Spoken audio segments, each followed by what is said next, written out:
আসসালামু আলাইকুম ভাইয়া। জি ভাইয়া, জি, সুযোগ ওয়ালাইকুম পাচ্ছি, আসসালাম। অনেকদিন শুনতে পর পাচ্ছি। অনেকদিন পর আপনাদের সাথে দেখা। আজকে একটা ক্লাস হবে এবং কালকেও ইনশাল্লাহ রাত 10:30টায় আরেকটা অ্যানালাইসিসের ক্লাস হবে। ওকে, নিউজ পেপার অ্যানালাইসিসের। সো আজকের ক্লাসটা যেহেতু আমাদের জুম পেইডের ইয়াটা শেষ হয়ে যাওয়াতে 40 মিনিটের পর এটা হয়ে যাবে। আপনারা সেম লিঙ্কে আবার কষ্ট করে ঢুকবেন, হ্যাঁ। আর সেম ক্লাসটা আজকে ফেসবুকে লাইভ আছে একই সাথে। সো আমরা আমাদের আজকের ক্লাসের পারপাস থাকবে যে আমরা আগের ক্লাসগুলোতে অর্থাৎ 30টা ক্লাস পর্যন্ত আমরা যেগুলো শিখলাম এগুলো নিউজ পেপারে রাইটিংয়ের সাথে আমরা অ্যানালাইসিস করব এবং ওই স্ট্যান্ডার্ডে আমরা শিখতে পারলাম কিনা এই জিনিসটা ব্যাখ্যা করব। At the same time news পেপারের মতন আমরা কীভাবে লিখবো এই ব্যাপারগুলো আমরা, এবং আমাদের কোর্সটা যে করে আসলাম এতদিন এটা কীভাবে নিউজ পেপার রাইটিংয়ের সাথে রিলেটেড এই ব্যাপারগুলো আলোচনা করবো। ওকে, সো আমরা যতটুকু লাগে, আর্টিকেলটা বেশি বড় না, ছোট একটা আর্টিকেল, বিজনেস স্ট্যান্ডার্ড দি বিজনেসটা। আপনারা যারা মোটামুটি প্রিলিমিনারি স্টেজে আছেন, প্রিলিমিনারি বলতে 30টা ক্লাসের পর প্রিলিমিনারি স্টেজে থাকার কথা না, মিডল স্টেজে থাকার কথা, যদি সবগুলো ক্লাস সিরিয়াসলি করে থাকেন। ওকে, অ্যাটলিস্ট মিডল থাকার কথা, আর মিডল পজিশনে। আর এর মাঝে যারা অনেক বেশি প্র্যাকটিস করছেন তারা অ্যাডভান্স লেভেলের কাছাকাছি থাকার কথা। তাদের এখন প্রধান কাজ হচ্ছে ফ্রি হ্যান্ড রাইটিং কোর্স শেষ করার পর প্রধান কাজ হচ্ছে নিউজ পেপার রিডিং পড়া। যত বেশি পড়া যায় রিডিং পড়বেন। নিউজ পেপারের পাশাপাশি আপনারা চাইলে যার যেই পারপাস, অর্থাৎ কেউ আইএলটিএস দিবেন, কেউ ব্যাংক বিসিএসের এক্সাম দিবেন, ওই পারপাসে টপিক বেসড প্যাসেজ প্যারাগ্রাফ পড়বেন। শুধু পড়ে যাবেন, ভালো করে বুঝবেন, হ্যাঁ। তখন দেখবেন যে আপনি আন্ডারস্ট্যান্ড করতে পারতেছেন, মিনিংটা বুঝতে পারতেছেন। তারপর হচ্ছে লেখা ট্রাই করা শুরু করবেন। এতদিন তো নিশ্চয়ই কিছু না কিছু প্র্যাকটিস করছেন। সো এখন হচ্ছে যত বেশি রিডিং প্র্যাকটিসটা করা যায় ততই আপনার ভোকাবুলারি, সিচুয়েশান, তারপর বিভিন্ন ধরনের টার্ম, তারপর বিভিন্ন কন্টেন্ট, এই ব্যাপারগুলো আপনার মাথায় অনেক বেশি আসবে এবং আপনার জন্য রাইটিংয়ের টপিক পাইতে বা রাইটিংয়ের যে খোরাকটা, যে আলোচনাটা, ওইটা পাইতে সহজ হবে। ওকে, এটা হচ্ছে আমাদের এখন থেকে, যেহেতু আপনাদের ব্যাচ 7-এর আজকে 31তম ক্লাস, লাস্টে 32তম ক্লাস দিয়ে আমরা শেষ করবো। 30টা মাইক্রোফোনটা অফ রাখেন। 30টা ক্লাস হওয়ার কথা ছিল, তারপরে আমি বলছি যে 2টা নিউজ পেপার অ্যানালিসিস বেছে নিব। এখানে আমাদের আজকে বিসিএস বেসের স্টুডেন্টরা থাক। এই মাইক্রোফোনটা কার অন করা? এখানে বিসিএস বেসের 1-2 জন স্টুডেন্ট থাকতে পারেন, ব্যাচ 6-এর 1-2 জন থাকতে পারেন। আমি সবাইকে আজকের ক্লাসটা সুযোগ দিছি, কারণ হচ্ছে সবার জন্যই অ্যাপ্রোপ্রিয়েট, হ্যাঁ, এটা সবার জন্যই কাজে। আমরা একটু শুরু করি, টাইটেলটা দেখব, টাইটেলটাতে কি আছে দেখেন। Government extend tenure of inquiry commission on, একটু ওয়েট। আচ্ছা, government extend tenure of inquiry commission on enforce disappearance till 13 June. Okay, এখানে গভর্নমেন্ট আমরা জানি কাজটা করতেছে। কি কাজ করছে? গভর্নমেন্ট এক্সটেন্ড করছে। তো আমরা এই জিনিসটা প্রেজেন্ট ইনডিফিনিট টেন্সে আমরা একেবারেই প্রথম ক্লাসে বলছিলাম যে গভর্নমেন্ট হইলে এক্সটেন্স হবে। আমরা যদি বলি এরকম, যেমন গভর্নমেন্ট না হয়ে ধরেন এটা অথরিটি, তাহলে এটা হবে অথরিটি এক্সটেন্স। আর যদি এটা অথরিটি না হয়ে এটা হয় অথরিটিস, তাহলে এই শব্দটা কি হবে বলেন তো? এক্সটেন্ড। এক্সটেন্ড। হ্যাঁ, এই অ্যাস্টার হবে না। আমরা এই প্রসেসে শিখছি, মানে প্র্যাকটিক্যাল ওয়েতে। আমরা মুখস্থ করা দরকার নাই যে third person singular number, plural number, এটা আমরা জানি এটা সিঙ্গুলার আর প্লুরাল। বাট আমরা এইভাবে প্র্যাকটিসটা করব রাইটিংয়ে। আপনাদেরকে শুরুতে বলছিলাম যে আপনি নিজে অনেকগুলো সাবজেক্ট নেবেন, হ্যাঁ। যেমন আমার ফ্রি হ্যান্ড রাইটিং বইয়ে যারা নিছেন তারা দেখবেন যে সবগুলা টেন্সে অনেক বেশি সাবজেক্ট নেওয়া হয়েছে। কোনো একটা সাবজেক্ট হচ্ছে ইঞ্জিনিয়ার, কোনোটার মধ্যে অথরিটি, আই, দে, উই, এগুলো তো আছেই। তারপরে আলাদা আলাদা ভার্ব নেওয়া হয়েছে, আলাদা আলাদা ভার্ব নেওয়া হয়েছে। যখন আমি সাবজেক্ট নিতেছি শুধু ফর এক্সাম্পল আর্টিস্ট, তখন ধরেন একটা ভার্ব নিলাম আমি, ফর এক্সাম্পল ডিসকাস, তখন আমি আর্টিস্টের সাথে কি লিখছি? আমি লিখছি ওই বইয়েই, ফ্রি হ্যান্ড রাইটিং বইটাতে ডিসকাসেস, তাই না, ডিসকাসেস। কিন্তু যখন আমি এটা আর্টিস্ট না হয়ে শব্দটা হয়ে যায় আর্টিস্ট এস, তখন আর ডিসকাসেস না হয় কি হবে? ডিসকাস। সো এইটা আপনার ব্রেইনের মধ্যে সেট করে ফেলতে হবে। আপনি যদি ব্রেইনের মধ্যে ওইটা সেট করেন যে থার্ড পারসন সিঙ্গুলার হইলে ভার্বের সাথে এস বাই এস, এটা সেট করলে এটা লস, এটা ব্রেন স্লো কাজ করবে, এভাবে করা যাবে না। আপনি কি ডিরেক্ট সাবজেক্টটা, এই জন্য বলছি অনেকগুলো সাবজেক্ট কালেকশনে রাখেন, বেশি বেশি ব্যবহার হয় এমন সাবজেক্টগুলোকে নিজের দরকার হলে ভেবে সংগ্রহ করেন, পেন্সিল দিয়ে একটা খাতার মধ্যে লিস্ট করতে বলছি। হ্যাঁ, যেমন ধরেন আমি ফ্রি হ্যান্ড রাইটিং বইয়েতে স্যাম্পল দেখাই, একটা স্যাম্পল বলি। ধরেন শুরুর দিকে টেন্সটাতে আসেন, একটা টেন্সে, প্রথম টেন্সে দেখেন, এখানে প্রথম টেন্সে আমরা যেটা করছি,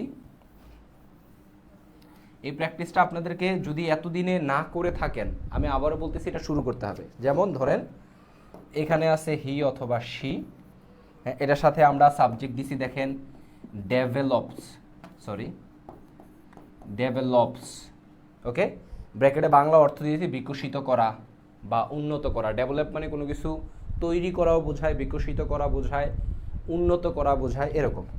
তারপর একটা সাবজেক্ট দিছি ইট, এটার সাথে হয়েছে মনিটর।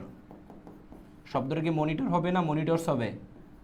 মনিটরস হবে, এভাবেই দেয়া আছে, তদারকি করা। তারপর ধরেন নাউন হিসেবে সাবজেক্ট দিছি দ্য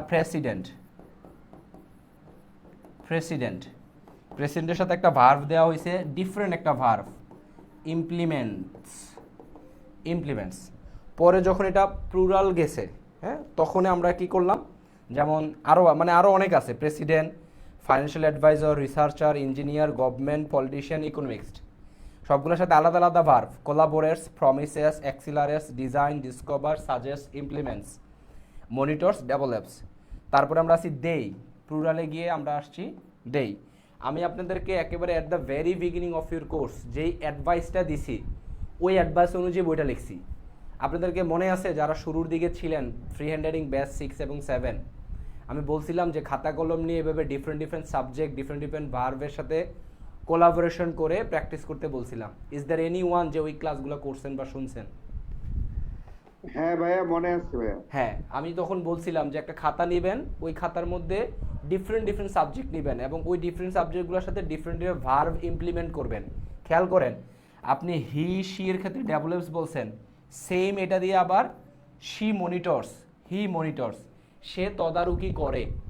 আমরা এটা বলতে পারি যে আমার এই বিজনেসটা আমার বড় ভাই তদারকি করে, তাহলে এখানে হবে মাই এল্ডার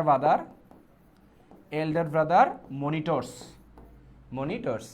তারপরে হি ইমপ্লিমেন্টস, শি ইমপ্লিমেন্টস। এরকম ডিফারেন্ট সাবজেক্ট, ডিফারেন্ট ভার্ব নিয়ে প্র্যাকটিসে মাথার মধ্যে সেট করে ফেলবেন। বাংলা অর্থটা কিভাবে আমার মাইন্ডে বা আমার ব্রেইনে কিভাবে শেষ হইতেছে এটা মাথায় রাখতে হবে। যে আমি একটু আগে বললাম যে আমার সবগুলা বিজনেস আমার বড় ভাই তদারকি করে, আমি কিন্তু বলি নাই যে তদারকি করতেছে, তদারকি করেছে, তদারকি করেছিল, তদারকি করবে, তখন কিন্তু চেঞ্জ হয়ে যাবে। যেহেতু বলছি তদারকি করে, তার মানে মনিটর হবে অথবা মনিটরস হবে। তাহলে যেহেতু বলছি মাই এল্ডার ব্রাদার, তাহলে এটা হবে মাই এল্ডার ব্রাদার মনিটরস। কি মনিটরস করে?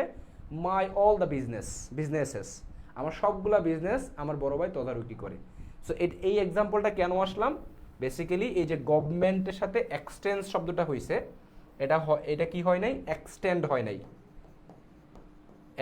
নাই। আমি যদি এটা বলতাম যে পিপল, তাহলে পিপল এক্সটেন্ড এরকম হইতো, অথরিটিস এক্সটেন্ড এরকম হইতো। আচ্ছা, এখন আসেন সাবটাইটেলের ক্ষেত্রে, government extends tenure of inquiry commission, তদন্ত কমিশনের যেই আপনার টেনিউরটা আছে, মেয়াদকাল আছে, এটাকে বাড়িয়েছে। এখন বলতে পারেন ভাই এটার অর্থ তো হবে বাড়ায়, যায়, খায়, করে, এরকম হওয়ার কথা না? আমার তথ্য মতে যেহেতু এটা প্রেজেন্ট ইনডিফিনিট টেন্সের অর্থগুলো যায়, খায়, করে, ধরে, এখন এটা এভাবে কেন দিল? এটার মূল পারপাসটা হচ্ছে এটা একটা হেডলাইন, এটা একটা হেডিং কখনো টেন্স মেনটেন করে না, most of the cases tense maintain করে না। প্রথম কথা হচ্ছে হেডিংয়ের স্ট্যান্ডার্ড ওয়ে হচ্ছে কোনো সাবজেক্ট, কোনো সেন্টেন্স ব্যবহার না করা, কিন্তু যদি করা হয় একেবারে 90% বেশি সময়ে প্রেজেন্ট ইনডিফিনিট টেন্সের ব্যবহার করা হয়। একটা কমন কথা, মূলত এটা হওয়ার কথা ছিল গভর্নমেন্ট হ্যাজ এক্সটেন্ডেড, অথবা শুধু গভর্নমেন্ট এক্সটেন্ডেড হইব, এক্সটেন্ডেড, ওকে, এরকম। এটা এইভাবে হইলে অ্যাকুরেট অর্থ হয়, কিন্তু এটা যেহেতু হেডলাইন, এই কারণে এটাকে নর্মালি প্রেজেন্ট ইনডিফিনিট টেন্সে করা হয়েছে, বাট আমরা অর্থ করার ক্ষেত্রে আমরা ওইভাবে করেই করব। তাহলে এখন এই যে কমিশনটা খেয়াল করেন, গভর্নমেন্ট মূলত বাড়াইছে কি টেনিউর, এবার টেনিউর, আমরা একটা সেন্টেন্স অনেক সময় আপনারা কোয়েশ্চেন থাকে যে ভাই বড় বড় সেন্টেন্স কেমনে তৈরি করব। বড় সেন্টেন্স করার ওয়ে হচ্ছে দুইটা না, ইনফ্যাক্ট তিনটাও বলতে পারি আমরা। কোন কোন ক্ষেত্রে? একটা হচ্ছে এক সেন্টেন্সের ভিতরে আরও একটা সেন্টেন্স যুক্ত করা, কিছু কিছু শব্দ আছে এগুলো আমরা নিশ্চয়ই শিখছি। কি কি? ইফ দ্বারা দুইটা সেন্টেন্স হয় না? দুইটা সেন্টেন্স হয়। তারপর ডাব্লিউএস ওয়ার্ডগুলা, when, what, which, whatever, whenever, whichever. তারপরে আছেন দো, এগুলো আমরা ক্লাসে শিখছি, মনে আছে কারো? মানে শিখছি কি না বলেন? হ্যাঁ ক্লাস হ্যাঁ আছে, ভাইয়া। এগুলোর আলাদা আলাদা ক্লাস আছে, যারা ভুলে যান হ্যাঁ, হ্যাঁ, ঠিক। তারা রেকর্ড ক্লাসগুলো আবার করে নেবেন। তাহলে এইগুলো হচ্ছে আমার একটা ওয়ে বড় সেন্টেন্স করার, কারণ এগুলো হচ্ছে এক সেন্টেন্সের ভিতরে আরেকটা সেন্টেন্স থাকে, মানে দুইটা সেন্টেন্স থাকে, একটা ওয়ে। আরেকটা ওয়ে আছে, আমি বলছিলাম ডাব্লিউএস ওয়ার্ডগুলো দিয়ে কোয়েশ্চেন করে করে আপনি কি বাড়াবেন। আপনার ওই যে এটাকে এরকম বলতে পারি আমরা, MPTR, একটা কাজ কিভাবে হইল, ম্যানার, এটা মানে হচ্ছে কোন পদ্ধতিতে হইল, কোথায় হইল, কখন হইল, কেন হইল, রিজন, এগুলা যুক্ত করে করে। অর্থাৎ প্রত্যেকটা জিনিসের তথ্য যুক্ত করলে আপনার সেন্টেন্সটা অটোমেটিক্যালি বড় হয়ে যায়। যেমন এই সেন্টেন্সটা কখনোই কমপ্লেক্স সেন্টেন্স না। কমপ্লেক্স মানে হচ্ছে দুইটা সেন্টেন্স মিলে একটা সেন্টেন্স হয়। এটা একটা সিম্পল সেন্টেন্সই, নর্মাল সেন্টেন্স, বাট এটা কিভাবে তারা বাড়াইলো একটু আমরা এই জিনিসটা লক্ষ্য করি, খেয়াল করেন। এখানে বলছে গভর্নমেন্ট এক্সটেন্ড টেনিউর। এখন কিসের টেনিউর? মেয়াদকাল কার? Of inquiry commission. তাহলে ইনকোয়ারি কমিশন, তদন্ত কমিশনের মেয়াদকাল বাড়িয়েছে। এখন আপনি আরেকটা তথ্য দিবেন, তদন্ত কমিশনটা কিসের জন্য? অন, কমিশনটা কিসের উপর গঠন করা হয়েছে? Enforce disappearance. এনফোর্স ডিসঅ্যাপিয়ারেন্স মানে কি কেউ বলতে পারবেন? জোরপূর্বক গুম। ডিসঅ্যাপিয়ারেন্স মানে কি? আমরা এপিআর শব্দটা, অদৃশ্য হওয়া। হ্যাঁ, অদৃশ্য হওয়া, এখানে হবে গুম, গুম বোঝাবে। হ্যাঁ, গুম, এনফোর্স। আমরা অনেক সময় দেখবেন খবরের মধ্যে বলে, হ্যাঁ, জোরপূর্বক, বলপূর্বক বা জোরপূর্বক গুম করার যে ব্যাপারটা, হ্যাঁ, জোর জবস্তি করে, এটা হচ্ছে ইনফোর্স, মানে জোর দেওয়া, জোর করা, কাউকে ফোর্স করাকে ভার্ব আকারে আমরা বলি ইনফোর্স করা। আমাকে ভাই ইনফোর্স করিস না প্লিজ, এরকম আমরা এরকম বলি, মূলত ফোর্স করা বলি। আচ্ছা, তাহলে ইনফোর্স ডিসঅ্যাপিয়ারেন্স। এপিয়ারেন্স মানে সামনে আসা, এপিয়ার থেকে আসছে, এটা একটা ভার্ব। এপিয়ার মানে সামনে আসা, প্রকাশিত হওয়া, উপস্থিত হওয়া, এরকম বোঝায়। এটা থেকে আসছে এপিয়ারেন্স, তার থেকে আসছে ডিসঅ্যাপিয়ারেন্স। টিল 30 জুন, জুনের 30 তারিখ পর্যন্ত। এই টিল আর আরেকটা শব্দ আছে আনটিল। আনটিল, দুইটার মধ্যে তেমন কোনো ব্যবহারে পার্থক্য নাই। টিলের এক্সটেন্ডেড ভার্সন হচ্ছে আনটিল। এখানে আপনি চাইলে আনটিলও ব্যবহার করতে পারবেন, এটা কোনো সমস্যা নাই। ওকে, আচ্ছা, তাহলে এই হচ্ছে হেডিংটা। আমরা হেডিংটা বুঝছি কিনা দেখেন। এটা নর্মাল সাবজেক্ট ভার্ব হইল। এখন কি এক্সটেন্ড করছে? টেনিউর। কিসের টেনিউর? Inquiry commission. ইনকোয়ারি কমিশনটা কিসের উপর? মানে মানে আমি যে একটা কমিশন হইল আমার, তদন্ত কমিশন, এটা কিসের তদন্ত কমিশন সেটা আমি সাথে মেনশন করেছি, inquiry commission on enforce disappearance. জোরপূর্বক গুমের উপর যেই তদন্ত কমিশনটা হয়েছে সেটার মেয়াদকাল জুনের 30 তারিখ পর্যন্ত বৃদ্ধি করা হয়েছে। ওকে, এটা হচ্ছে আমাদের মূল সেন্টেন্স। ভাইয়া এখানে টিলের পরিবর্তে কি আমরা আপ টু ব্যবহার করতে পারতাম? হ্যাঁ, আপ টুও না, হ্যাঁ আপ টুও বলা যায়, আপ টু এত পর্যন্ত, হ্যাঁ যাবে, আপ টুও বলা যায়। ভাইয়া হ্যাঁ, এখানে ওই এমপিটিআর মানে কোনটা কোনটা মানে ইয়ে করছে ভাইয়া, একটু এমপিটিআর রুলসটা কোথায় মেইনটেইন করছে একটু বললে ভালো না হতো। এখানে এই বাক্যটাতে এমপিটিআর কিছুই অ্যাড করে নাই। এই বাক্যটাতে জাস্ট নর্মালি বুঝেন সাবজেক্ট, ভার্ব, অবজেক্ট। অবজেক্ট, এই অবজেক্ট সম্পর্কেই আরও দুইটা ইনফরমেশান দিছে। একটা হচ্ছে টেনিউরটা কিসের, এবার টেনিউরটা যেটা ইনকোয়ারি কমিশনের, এই ইনকোয়ারি কমিশন সম্পর্কে আরেকটা এক্সট্রা ইনফরমেশান দিছে। এখানে এমপিটিআর এর মধ্যে শুধু একটা জিনিস আছে। কি আছে কেউ একজন বলেন তো? টিটা আছে, জি ভাইয়া, টাইমটা, টাইম টাইম দেয়া আছে। ওকে, এইটা ওকে। আচ্ছা, এখন আসেন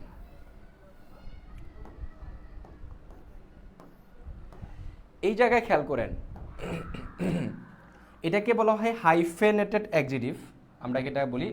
আমি কিন্তু আপনাদের কোনো নাম মুখস্থ করাই নাই, হ্যাঁ, আমি সবসময় অ্যাভয়েড করছি, যেমন ডিপেন্ডেন্ট ক্লজ, ইন্ডিপেন্ডেন্ট ক্লজ, তারপরে ধরেন এটাকে এগুলো কি বলে, আরও যত গ্রামারের নাম আছে কিছুই মুখস্থ করাই নাই। যেমন এটা আবার যেমন positive pronoun, positive adjective, reflexive pronoun, হ্যাঁ, যেমন ডাব্লিউএস ওয়ার্ডগুলা রিলেটিভ প্রনাউন বলে এগুলাকে। ডাব্লিউএস ওয়ার্ডগুলো ওয়েন, হুইচ, এগুলোকে রিলেটিভ প্রনাউন বলে। রিলেটিভ প্রনাউন কোয়েশ্চেন আকারেও ব্যবহার করা হয়, কনজাংশন আকারে ব্যবহার করে। তো আপনাদের কিন্তু গ্রামারে যাই নাই, আমি জাস্ট ডিরেক্ট কী করছি, ওয়েনটা আমরা কিভাবে ব্যবহার করব, হুইচটাকে আমরা কিভাবে ব্যবহার করব বাক্যে, একটা বাক্যের ভিতরে কিভাবে দুইটা বাক্য যুক্ত করব। সো মাথায় প্রেশার নেবেন না শুধু শুধু, এটা নাম যে হাইফেনেটেড অ্যাডজেক্টিভ আপনার এটা জানা দরকার নাই। আপনি যদি এমন বলেন 3 সদস্যের একটি কমিটি, 4 দিনের একটা জার্নি, তাহলে আপনি মূলত জার্নি সম্পর্কে একটা তথ্য দিচ্ছেন। জার্নিটা কয় দিনের, ধরেন 3 দিনের, তাহলে এটা হবে 3 ডে জার্নি। এটা জার্নি সম্পর্কে তথ্য দিচ্ছেন, এটা একটা অ্যাডজেক্টিভ। 3 ডে জার্নি, একটা 3 দিনের জার্নি। এখন যদি আপনি এভাবে না বলে এভাবে বলেন যে জার্নিটা ছিল 3 দিনের, তাহলে সেটা আবার different case. The journey was for 3 days, তখন হয়ে যাবে দ্য জার্নি ওয়াজ, অথবা জার্নি উইল বি, আপনি ফিউচারে বলতে চাইলে ফর 3 ডেজ, 3 দিনের, তখন আপনি এটা একটা সেন্টেন্স আকারে নিয়ে গেছেন। কিন্তু আপনি যদি জার্নিটাকে নামকরণ করতে চান, আপনি এরকম বলেন না ফ্যান্টাস্টিক জার্নি, ওয়ান্ডারফুল জার্নি, তাহলে জার্নিটার একটা বিশ্ব সংযুক্ত করছেন। সেম গোস টু 3 দিনের জার্নি, 4 দিনের জার্নি, এরকম। সো এটাকে 5 জন মেম্বারের একটা সদস্য, একটা কমিটি, এরকম হইতে পারে। 10 তলা একটা বিল্ডিং, হ্যাঁ, এরকম। তারপরে 3 বছর বয়সী একটা বালক, খেয়াল করেন 3 ইয়ার ওল্ড বয়। এখন এখানে কিন্তু 3 ইয়ার্স হইতে পারবে না, ব্যাপারটা মাথায় রাখবেন, বাট বয়েস হইতে পারবে। কিভাবে? আমরা এটা বলতে পারি যে 5, অথবা আমি সহজ করে দিই, সাম 3 ইয়ার ওল্ড। 3 ইয়ার, এগুলো হাইফেনের এক্সিটিভ ভিতরে হাইফেন দিবেন, অবশ্যই হাইফেন ব্যবহার করতে হবে, আদারওয়াইজ এটা ভুল হবে। সাম 3 ইয়ার ওল্ড বয়েস। বলেন তো বয়েসটা কেন হইল, মানে এস যুক্ত কেন হইল?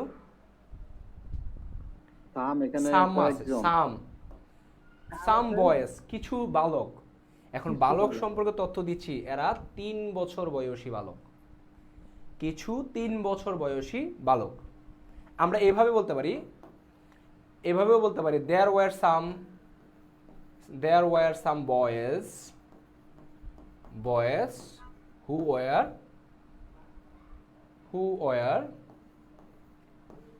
3 years old। এবার 3 ইয়ার্স বলতেছি, হ্যাঁ, ইয়ার্স বলতেছি। সো আমরা এই ব্যাপারগুলো মাথায় রাখতে হবে যে 4 দিনের জার্নি, তারপরে 5 জন সদস্যের একটা কমিটি, এগুলাকে আমরা কিভাবে লিখবো এই পত্রিকা দেখে দেখে। এই যে কমিশন, দ্য 5 মেম্বার্স হয় নাই কিন্তু আপনি যদি বলতেন, আমি প্রশ্ন করলাম ভাই কমিশনটা কয়জন মেম্বার নিয়ে, আপনি বলছেন the commission was with 5 members, তখন আপনাকে বলতে হইতো 5 মেম্বার্স। বাট যদি এটাকে আপনি সংক্ষিপ্ত করে বলতে পারেন 5 মেম্বার কমিশন, এভাবে করে সংক্ষিপ্ত করে আপনি বলতে পারবেন। ঠিক আছে, কমিশন ওয়াজ ফর্মড, গঠন করা হয়েছিল অন 15 সেপ্টেম্বর লাস্ট ইয়ার, গত বছরের 15 সেপ্টেম্বরে। এখানে অন ব্যবহার করা হয়েছে, আমরা মুখস্থ করি অনেক সময় 12 তারিখের আগে, on Monday, on Tuesday, on Wednesday, এগুলোর আগে অন হয়েছে। সেপ্টেম্বরের আগে অন হয় নাই, মূলত 15 তারিখের আগে অন হয়েছে, সেপ্টেম্বরের এখানে মূল মুখ্য বিষয় না। To investigate cases of enforced disappearance allegedly committed by law enforcement agencies between January 1, 2010 and 5 August 2024. আমরা একটু ব্যাখ্যা করি ব্যাপারটা কি হয়েছে। The 5-member commission was formed on 15 September last year. গত বছরের আপনার 15 সেপ্টেম্বরে একটা 5 জন সদস্যের কমিশন গঠন করা হয়েছিল। Passive voice, commission was formed, commission কি নিজে গঠন করতে পারে না, কেউ একজন গঠন করে দিয়েছে, কর্তৃপক্ষ গঠন করে দিছে, এই জন্য প্যাসিভ ভয়েস হয়েছে। Commission was formed. যদি আমি গঠন করতাম কমিশনটা, তাহলে আমি বলতাম আই ফর্মড দ্য কমিশন, বা অথরিটি ফর্মড আ 5 মেম্বার কমিশন, আ 5 মেম্বার কমিশন, তখন হয়তো শুধু formed, I formed, authority formed. কিন্তু কমিশন, এখন প্রশ্ন হচ্ছে ভাই এটা এভাবে কেন দিল না যে অথরিটি অথবা অন্তর্বর্তীকালীন সরকার, ইন্টারিম গভর্নমেন্ট বলতে পারেন আপনি, ইন্টারিম গভর্নমেন্ট ফর্মড, গঠন করেছিল আ 5 মেম্বার কমিশন, মেম্বার কমিশন। আপনারা এভাবে বলতে পারেন ভাই তাহলে আমি এভাবে কেন দিচ্ছি না, কে গঠন করলো সেটা বলে দিলাম। হ্যাঁ এভাবে হইতে পারে, বাট প্যাসিভ ভয়েসে কেন করতে গেল, কারণ কে কমিশন গঠন করলো সেটা আমাদের কাছে এখন মুখ্য না, এটা আমরা মেনশন করলেও পারি না করলেও পারি, আমাদের কোনো সমস্যা নাই। But the most important thing is that we have to mention মানে কি গঠন করলো, হুইচ ওয়াজ ফর্মড, কোনটা গঠন করা হইলো, এটা আমাদের কাছে গুরুত্বপূর্ণ। যেমন আমরা প্যাসিভের ক্ষেত্রে শিখছিলাম the law will be implemented, আইনটা বাস্তবায়ন করা হবে বাই দ্য অথরিটি, কর্তৃপক্ষ দ্বারা। তো সেম জিনিসটা আমরা বলতে পারি authority will implement the law, কর্তৃপক্ষ আইনটি বাস্তবায়ন করবে। এটার সাথে the law will be implemented by the authority, দুইটার মধ্যে পার্থক্য কোথায়? পার্থক্য হচ্ছে কে আইনটা ফর্ম করলো, ইমপ্লিমেন্ট করলো, এটা আমার কাছে গুরুত্বপূর্ণ না। ধরেন অথরিটি নিজেই কথা বলতেছে, উপদেষ্টাদের কেউ একজন প্রধান উপদেষ্টা বা আইন উপদেষ্টা কথা বললো, হ্যাঁ, যে আইনটা বাস্তবায়ন করা হবে, তাহলে কে বাস্তবায়ন করবে এটা মূল জিনিস না তো। এই যে ধর্ষণের যে রেপের যে আইন, এই আইনটা আমার কাছে গুরুত্বপূর্ণ। তখন ইন্টারিম গভর্নমেন্টের একজন উপদেষ্টা এসে বললো যে the law will be implemented very soon, বা the punishment will be executed very soon. তাহলে পানিশমেন্টটা কে এক্সিকিউট করবে সেটার চেয়ে পানিশমেন্টটা যে এক্সিকিউট করা হবে এটা গুরুত্বপূর্ণ। দ্যাট ইজ আমি পানিশমেন্টকে সামনে ব্যবহার করলাম। কেউ কি কোনো কোয়েশ্চেন করতে চাইছেন? ওকে, আমরা আশা করি বুঝতে পারছি। এখন দেখেন এটা কেন গঠন করা হয়েছিল, টু ইনভেস্টিগেট। আমরা উদ্দেশ্য বোঝাইতে, কোন উদ্দেশ্যে কেন আমরা কোনো একটা কাজ করতেছি, এটার জন্য কয়েকটা জিনিস ব্যবহার করি। একটা হচ্ছে টু, আরেকটা হচ্ছে ফর, সবচেয়ে বেশি ব্যবহার করি। এগুলাকে চেঞ্জ করে আরেকটু অ্যাডভান্স লেভেলে আমরা কি ব্যবহার করি, in order two. In order two, আরেকটা কি আছে বলেন তো, আরো দুইটা, উইথ আ ভিউ টু অথবা উইথ অ্যান এইম টু। আমরা যদি ফর ব্যবহার করতাম, কেউ একজন বলেন তো এখানে ফর ব্যবহার করলে কি চেঞ্জ আসতো? আইএনজি তো ভাইয়া, আইএনজি হয়তো না, বলা যাবে না, ফর ইনভেস্টিগেটিং, ফর ইনভেস্টিগেটিং। ফরের বদলে যদি আমি উইথ আ ভিউ টু অথবা উইথ আ এইম টু ব্যবহার করতাম, সেম। হ্যাঁ, আমরা এটার ক্লাস, আমরা কিন্তু এটা ক্লাস নিছি, with a view to investigating cases of ইনফো ডিসঅ্যাপিয়ারেন্স। মাইক্রোফোনটা অফ রাখেন। আর যদি আমরা ফর ব্যবহার করি সেম, কিন্তু ইন অর্ডার টু আর টু ব্যবহার করলে, আহা, আপনারা কি প্রথম ক্লাস করতেছেন নাকি? ডিস্টার্ব দেন কেন আপনারা? দেখেন আমরা যদি টু আর ইন অর্ডার টু ব্যবহার করি, যে 5 member commission was formed on 15 September last year in order to investigate অথবা টু ইনভেস্টিগেট, এগুলো কিন্তু সব ফ্রি হ্যান্ড রাইটিং বইয়ে আছে। এখানে কেউ আছেন যার কাছে ফ্রি হ্যান্ড রাইটিং বইটা আছে? আছে স্যার, আছে ভাইয়া, আছে। কত নাম্বার পেজে এটা পাবেন বলেন তো? ইন অর্ডার টু, হ্যাঁ এটা পাবেন আপনারা 281 নাম্বার পেজে, 81 অথবা 80 হইতে পারে কারো কারো ক্ষেত্রে,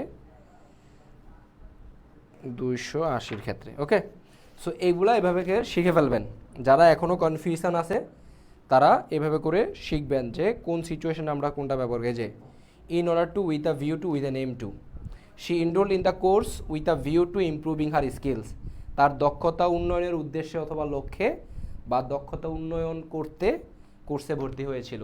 মানে যেমন আপনারা কোর্সে ভর্তি হয়েছেন রাইটিংয়ের দক্ষতা বাড়ানোর জন্য। আচ্ছা দেখেন, তাহলে last year to investigate cases of, কোন ধরনের কেস, কেস সম্পর্কে তথ্য দিতেছে, কেসেস অফ ইনফোর্স ডিসঅ্যাপিয়ারেন্সেস, অর্থাৎ বলপূর্বকভাবে গুম হওয়ার যে কেসগুলা, ওই কেসগুলা ইনভেস্টিগেট করতে। আর যদি আমরা এখানে ফর ইনভেস্টিগেট দিতাম, ইনভেস্টিগেট করার জন্য, হ্যাঁ, মানে তদন্ত করার জন্য। আর যদি এভাবে দেই for the investigation, for investigate না দিয়ে মানে ফর ইনভেস্টিগেটিং না দিয়ে আমরা যদি ফর ইনভেস্টিগেশন দেই, তাহলে অর্থটা কি হয়ে যাবে? তদন্তের জন্য। মনে আছে আপনাদেরকে বলছিলাম যে to implement, for implementing, for implementing, আরেকটা হচ্ছে ফর ইমপ্লিমেন্টেশন। এই ইমপ্লিমেন্টকে আইএনজি করে নাউন না বানায় এটারই নাউন ফর্ম ব্যবহার করতে পারি আমরা। এখন প্রশ্ন হচ্ছে কেন অনেক সময় করা হয় না? এটার কারণটা হচ্ছে অর্থটা যদি আপনি ভার্বের মতন রাখতে চান তখন ইমপ্লিমেন্টিংয়ে বলতে হবে। এখন ভার্বের মতো মানে কি? ভার্বের মতো মানে হচ্ছে টু ইমপ্লিমেন্ট, বাস্তবায়ন করতে, ফর ইমপ্লিমেন্টিং, বাস্তবায়ন করার জন্য। এই যে বললাম বাস্তবায়ন, বাস্তবায়ন করার জন্য। খেয়াল করেন তো, বাস্তবায়ন করা এটা একটা ভার্ব। আমি যখন ফর ইমপ্লিমেন্টিং বলতেছি বাস্তবায়ন করার জন্য, তার মানে ভার্বের মতন একটা অর্থ দিচ্ছে। এই কারণে আমরা আইএনজি করতে হয় আমাদের। আমরা ভার্বের মতন অর্থ রাখবো কিন্তু প্রিপোজিশনের পর তার ভার্ব রাখতে পারি না, তার মানে এটাকে নাউন বানাইতে হয়। অনেক সময় অনেকের কোয়েশ্চেন থাকে, ভাই নাউন যদি বানাইতেই হয় আমি কেন ইমপ্লিমেন্টিং লিখবো? আমি ইমপ্লিমেন্টেশন লিখি, তাই লিখতে হয়। ব্যাপারটা হচ্ছে এটা। সো এটা ভার্বের মতন, কিন্তু আমি যদি ফর ইমপ্লিমেন্টেশন বলি তখন আর বাস্তবায়ন করার জন্য হয় না, তখন হয়ে যায় কি হবে বলেন তো? বাস্তবায়নের জন্য। বাস্তবায়নের জন্য। তখন ইমপ্লিমেন্টেশন মানে বাস্তবায়ন, নাউনের মতন। সেম গোস টু এটার ক্ষেত্রেও। টু ইনভেস্টিগেট, তদন্ত করতে, ফর ইনভেস্টিগেটিং, তদন্ত করার জন্য, ফর ইনভেস্টিগেশন, তদন্তের জন্য। ব্যাপারটা হচ্ছে এরকম। সো এটা ডিপেন্ড করবে, totally up to you, it will depend on you যে আপনি অর্থটা কেমন রাখতে চান। ওকে, এই জুম মিটিংটা যদি শেষ হয়ে যায় আপনারা আবার সেম লিঙ্কে জয়েন করবেন জাস্ট 1 মিনিট পরে। আচ্ছা দেখেন, এখন খেয়াল করেন, এলিজলি কমিটেড, এলিজডি মানে হচ্ছে দাবি করা হয় আর কি, অভিযোগ করা। এলিজ মানে অভিযোগ করা। কমিটেড বাই অর্থাৎ কাদের দ্বারা সংগঠিত হয়েছে? বাই ল এনফোর্সমেন্ট এজেন্সিস, আইন প্রয়োগকারী সংস্থাগুলো দ্বারা। বিটুইন কোনটার মাঝামাঝিতে? দুইটা জিনিস, দুইটা সাল। এই যে 2010 সালের জানুয়ারি 1 তারিখের এবং 24 সালের 5ই আগস্টের এই মাঝখানটাতে আইন প্রয়োগকারী সংস্থাদের দ্বারা গঠিত এই যে জোরপূর্বক গুমের যেই কেসগুলো আছে এগুলা তদন্ত করতে 5 জন মেম্বারের একটা কমিশন গঠন করা হয়েছিল গত বছরের সেপ্টেম্বরের 5 তারিখ, অর্থাৎ ইন্টারিম গভর্নমেন্ট এসে এই কাজটা করছিল। আমরা এই অংশটার পুরোটা বুঝতে পারছি কিনা সেটা বলেন। এটা পুরোটা দেখেন। হ্যাঁ ভাই, ভোকাবুলারি সমস্যা ভাই। যখন পুরোটা যখন একসাথে করে আনতে যায় তখন যাই এটা মিলাইতে কষ্ট হয়। আমার প্রবলেম আপনার পুরাটা একসাথে আমি যখন এখন মিলাই দিছি, আপনার এভাবে মিলানো তো দরকার নাই। এভাবে মিলানো কেন দরকার নাই? তো আপনি বুঝতে পারছেন কিনা আলোচনাটা, নিজে নিজে ভাইঙ্গা ভাইঙ্গা বুঝেলেও অর্থটা আইডিয়া করতে পারছেন কিনা সেটাই মূল জিনিস। খেয়াল করেন তো, 5 জন মেম্বার কমিশন গঠন। হ্যাঁ এটা তো ভাই আমার তো ভোকাবুলারি প্রবলেম নাই, ভোকাবুলারি আমার কোনো প্রবলেম নাই, মোটামুটি আলহামদুলিল্লাহ। আমি ওই মানে পুরোটা যখন আমি ওই যেমন পরীক্ষা 10-এর ক্ষেত্রে এই যে ইয়ারে Bangla to English, English to Bangla যখন পড়তে তখন পুরো একটা সেন্টেন্স থাকে, তখন মিলে কষ্ট হয়ে যায়। আচ্ছা আমি বলি আপনার এই প্রবলেমটার সমাধান বা এক সিস্টেম হচ্ছে, প্রথম কথা হচ্ছে আপনার পুরাটার একেবারে ক্লিয়ার মিনিং লাগবে তখনই যখন আপনি বিসিএস অথবা ব্যাংকের পরীক্ষা দিবেন, ট্রান্সলেশন দরকার পড়বে।